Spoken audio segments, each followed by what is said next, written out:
Mind-Gut Connection was published, 4 studies have been published that have clearly linked an alteration in gut microbial composition in patients with chronic depression. However, it is important to keep in mind that the majority of published human studies so far have only demonstrated associations between alterations in gut microbial composition and specific diagnoses, without proving a causal relationship. In other words, we don't know if the observed changes in the gut microbiome in these diseases are a cause of the respective disease or a consequence of the underlying brain disorder, altered disease-related dietary patterns, or medication use.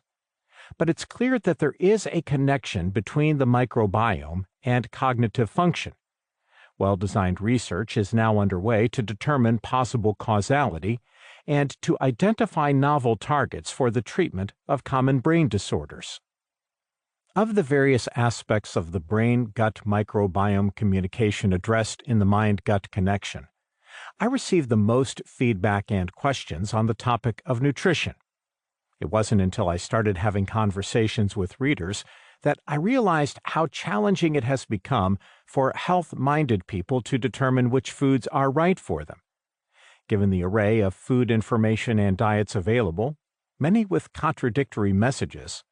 how can one decide what eating style is best? There is an ever-growing number of books and websites promoting these conflicting messages, supposedly based on the latest scientific evidence,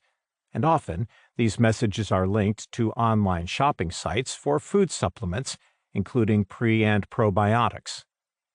How should a health-conscious person decide if it is better to consume a mix of 10 carefully selected different probiotic strains, as recommended on various websites, and if it is important to buy a probiotic with more than 40 billion CFU, colony-forming units? Despite the information provided online, including Amazon reviews, the majority of which are paid advertisements, surprisingly, there is currently no scientific evidence to prove the great majority of these claims. If the confused patient turns to his or her doctor for advice, he or she will likely be disappointed. The majority of healthcare providers are neither on top of the rapidly progressing science of the microbiome, nor trained in giving evidence-based nutritional advice. By focusing on the detrimental effects of the modern North American diet in the Mind-Gut Connection, it became obvious to me that a diet that is high in plant-based complex carbohydrates from a large variety of different plants, plant-derived fat, grains, naturally fermented foods and fish, and low in red meat, animal-derived fat, refined sugars, and processed food is the blueprint for most healthy diets around the world. Even better, if you add the benefits of polyphenols, molecules with health-promoting effects that are largely processed by the gut microbiota contained in olive oil and red wine,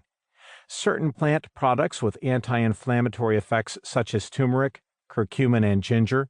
and a large number of fermented foods teeming with microorganisms, you have a simple roadmap for a diet that is good for your microbes, increases the diversity, abundance, and populations of health-promoting microbes,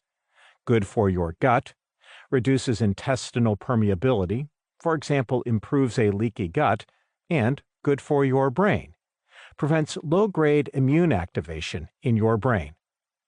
While as a scientist, I rarely give up my professional skepticism toward new health benefit claims of any treatment,